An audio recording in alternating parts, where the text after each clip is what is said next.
ቲክቶክ ከዚህ በኋላ ጉድ ሆነ ይመስላል። ምክንያቱም አንድ አፕሊኬሽን ተሰርቷል። ቲክቶክ ተጠቃሚውን ሊያጣ ነው። ይህንን ልላችሁ የቻልኩበት ምክንያት ነው። ላይክ እንደ ቲክቶክ አይነት ፕላትፎርም ነው። ይህን አፕሊኬሽን ካላያችሁት ዛሬ መጀመር አለባችሁ። የመጀመሪያ $60 ዊዝድሮ አድርገናል ማለት ነው። ከሰሞኑ እንግዲህ በጣም በብዙ ሶሻል ሚዲያዎች ላይ ሲዘዋወር የነበረ አንድ አፕሊኬሽን አለ። እሱም ደግሞ በዘር ይባላል። ተሜሎ እንዳያችሁት ማለት ነው። እና እንግዲህ በጣም ብዙ ሰዎች ገንዘብ መስራት ይቻላል በዚህ አፕሊኬሽን እያሉ እያስተዋወቁ ይገኛሉ። በጣም ብዙ ኢንፍሉዌንሰሮች፣ ኮንተንት ክሬተሮች፣ ኢንፍሉዌንሰር ለማለት እንኳን ይከብዳል። ኮንተንት ክሬተሮች ይህን ያህል ገንዘብ ሰራው፣ ይህን ያህል ገንዘብ አወጣውኝ እያሉ ሲናገሩ አይታችኋል፣ ሲያሳዩም አይታችኋል ማለት ነው። እንዲሁም ደግሞ እናንተም ይህን ተመልክታችሁ ገንዘብ እሰራለሁ በማለት ወደዚህ አፕሊኬሽን ገብታችሁ እየሞከራችሁ እየጣራችሁ እያየው ነው። በተለያዩ ቴሌግራም ሊንኮች ይላኩልኛል፣ ኢንቫይት አድርግ ግባና ምናምን ነገር እያሉ ሪፈራል ኮድ ይላክልኛል ማለት ነው። ስለዚህ ነገር ያዋጣል ወይ መስራት ስላላችሁ የሚለውን ነገር በዚህ ቪዲዮ አሳያችኋለሁኝ። ግን እንግዲህ ዋናው ነጥቤ ምንድነው? በጣም ብዙ ሰዎች ይህንን አፕሊኬሽን እየተቀላቀሉ ይገኛሉ። እንግዲህ ከ8 ወር በፊት ነው ይህ አፕሊኬሽን የተጀመረው።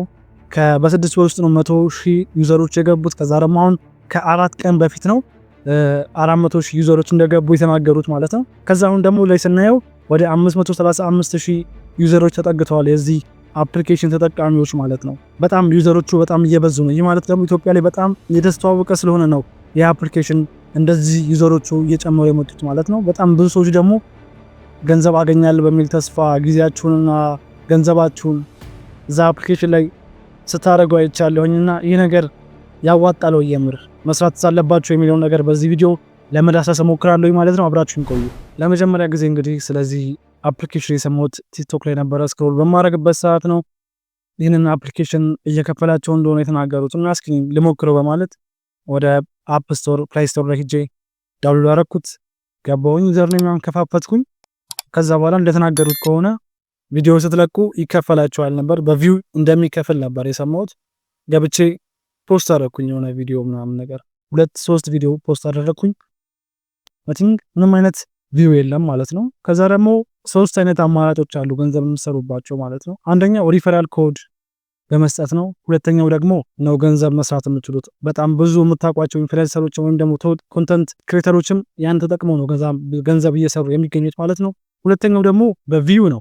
ሰው ገብቶ የናንተን ቪዲዮ በተመለከተላችሁ ቁጥር ብር ይከፍላችኋል። ምን ያህል ብር የሚለው ነገር ነው ዋናው ጥያቄ ማለት ነው። ከዛ ደግሞ በሶስተኛው ደግሞ በየቀኑ በገባችሁ ቁጥር አንዳንድ ፖይንት ይሰጧችኋል ማለት ነው። ይህ ደግሞ ቀጥታ የምታወጡትም አይደለም፣ እንደ ኮይን ተጠራቅሞ ወደፊት ወደ እንደ ሃምስተር ኮምባት ማለት ነው። እንደዛ አይነት ነገር ነው። ይሄን ያለም አሪፍ የሚባል ነገር አይደለም።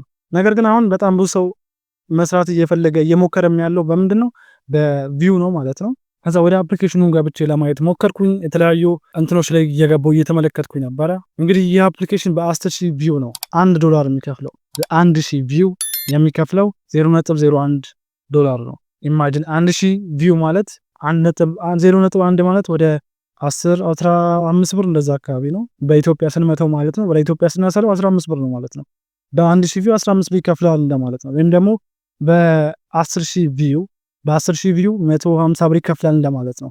ወደ ኢትዮጵያ እንትን ስንለው ማለት ነው። በኢትዮጵያ ብር ስናሰለው $1 150 ስለሆነ ማለት ነው ዋጋው። ስለዚህ 10,000 ቪው ቲክቶክ ላይ ቢሆን ድሮ ቀላል ነበር ለማግኘት ማለት ነው። ወደዚህ አፕሊኬሽን ስትመጡ ግን አብዛኛው ሰው የሚገባው ገንዘብ ለመስራት ነው።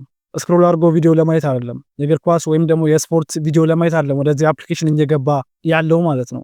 ሁሉም ሰው ኢንቴንሽኑ ገንዘብ መስራት ነው። ሁሉም ሰው ኢንቴንሽኑ ገንዘብ መስራት ማለት ቪዲዮ ለቆ ገንዘብ መስራት ነው ማለት ነው። ስለዚህ ሁሉም ሰው ቪዲዮ ይለቃል እንጂ ማንም ሰው ቪዲዮ የሚያይ ሰው የለም ማለት ነው። ወይም ደግሞ የሚያየው ሰው በጣም ጥቂት ነው ማለት ነው። እየገባው አንዳንድ በጣም ብዙ የታዩ ቪዲዮዎችን እያየው ነበረ። 100 ምናምን ሺህ ሰው ያየላቸው ቪዲዮዎች አሉ። እነሱ ስገባ ኮመንታቸው ላይ እንዳለ ፎሎ አርጉኝ ነው። ቪዲዮ ላይክ አርጉ እንደዛ ነገር ነው።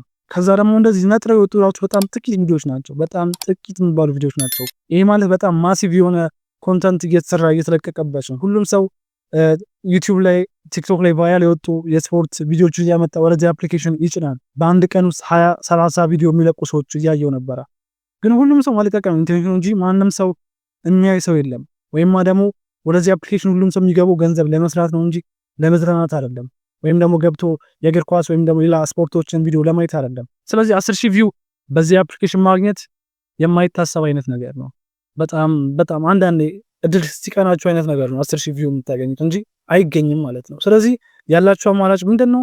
ሪፈራል ኮድ ነው ወይም ደግሞ ሰውን ኢንቫይት ማድረግ። ስለዚህ ምን ያህል ሰው ነው የምታውቁት? ኢንቫይት የምታረጉትስ ምን ያህል ሰው ነው የምታውቁት? 10,000 ሰው አስገባችሁ ነው። 10,000 ሰው የማይታሰብ ነገር ነው። ምናልባት ኮንተንት ክሬተር ካልሆናችሁ በስተቀር ወይም ኢንፍሉዌንሰር ካልሆናችሁ በስተቀር 10,000 ሰው ማስገባት አትችሉም። ስለዚህ ልታስገቡ ልታቋቸው የምትችሏቸው ጓደኞቻችሁ ናቸው። እነሱም 10 ቢሞሉ ነው። 10ሩን አስገባችሁና $1.5 ተከፈላችሁ ነበር። ከዛ በኋላ በቃ ያላችሁ አማራጭ በየቀኑ የገባችሁ አንዳንድ ነጥብ መሰብሰብ ነው። ከዛ ደግሞ አለፍ ሲል ደግሞ ቪዲዮ እየለቀቃችሁ ቪው ማግኘት ነው። እንዳልኳችሁ 10,000 ቪው ነው $1 ለማግኘት 10,000 ቪው ማግኘት የማይታሰብ አይነት ነገር ነው። ስለዚህ ይህን አፕሊኬሽን ገብታችሁ የምትጠቀሙ ሰዎች ብታቆሙ ብዬ ነው የማስበው። ምንም አይነት ገንዘብ ታገኛላችሁ ብዬ አላስብም። በጣም ብዙ ሰዎች እየገቡ ኢንቫይት አድርጉኝ፣ ፎሎ አድርጉኝ 10,000 ቪው ለማግኘት ለ10,000 ሰው መልእክት ልትልኩ ነው ማለት ነው። ኢማጂን እንግዲህ 10,000 ሰው ለ10,000 ሰው ሜሴጅ መላክ በራሱ እኮ አንድ ቀን አይበቃም። ስለዚህ ዋና ሐሳቤ ምንድነው? ብዙዎቻችሁ ይህን አፕሊኬሽን መጠቀም አቁሙ። ገንዘብ አይከፍላችሁም። ገንዘብ ለምንድን ነው እነሱ ያስተዋወቁ ያሉት? nobody cares about you ይላሉ ፈረንጆቹ መሰለኝ። ግን ኮንተንት ክሬተሮቹ ጥቅማቸው ምንድነው? እነዚህ በጣም ብዙ ሰው በእነሱ ሪፈራል ኮድ እየገባ የሚጠቀምላቸው ከሆነ እንደምታውቁት በዛ ያለ ገንዘብ ይከፈላቸዋል። ለዛ ነው እነሱም እንደዚህ አግዝፈው እያስተዋወቁት ያሉት እንጂ ምንም ለእናንተ የምትጠቀሙት ነገር የለም። አንድ ተጠቃሚው ከዚህ አፕሊኬሽን ነው ኮንተንት ክሬተሮች ወይም ደግሞ ቲክቶክ ላይ በጣም ብዙ ቪው ያላቸው፣ ዩቲዩብ ላይ በጣም ብዙ ቪው ያላቸው ወይም ደግሞ ቴሌግራም ላይ በጣም ተከታይ ያላቸው ቻናሎች ናቸው በዚህ ነገር ተጠቃሚ ሊሆኑ የሚችሉት። ማለትም ደግሞ በሪፈራል ኮድ ሰዎችን እያስገቡ ማለት ነው። ስለዚህ አንድ ግለሰብ ምንም አይነት ጥቅም አይኖራችሁም ማለት ነው። ቪው ማግኘት በጣም በዚህ አፕሊኬሽን ላይ ከባድ ነው። ሁሉም ሰው ገብቶ መልቀቅ ነው ስራው እንጂ ማየት አይደለም። ስለዚህ ይህ አፕሊኬሽን ብዙም ጥቅም የለውም፣ ብታውቁም ይሻላችኋል። አመሰግናለሁ። በሌላ ቪዲዮ እስከንገናኝ ሰብስክራይብ በማድረግ ተከታተሉኝ። ቻው ቻው።